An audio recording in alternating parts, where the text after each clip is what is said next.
या ठिकाणी या भागामध्ये पाऊस वेळेवर पडला नाही आणि त्याच्यामुळं काय झालं की हे जे सोयाबीन वगैरे लागवड केल्या जाते ज्वारीची काही थोड्या प्रमाणामध्ये ती उशिरा करावं लागली शेतकऱ्यांना आणि सोयाबीन अनेक ठिकाणी तर पाऊस न पडल्यामुळे किंवा छोटं रोपटं होतं आणि उन्हाची तीव्रता जास्त होती त्याच्यामुळे दुबारी पेरणी करावी लागली आणि आता सध्या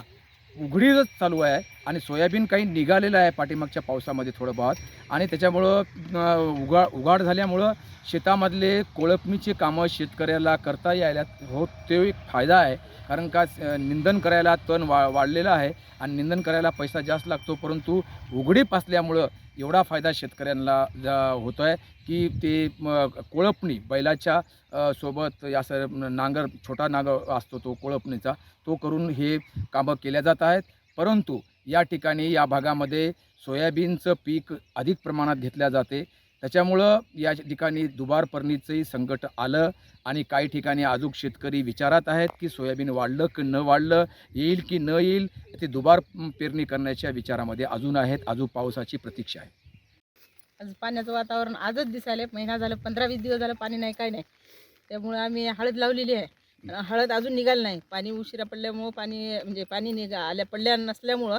हळद निघाली नाही काय नाही त्याच्यामुळं आम्ही आता हे पीक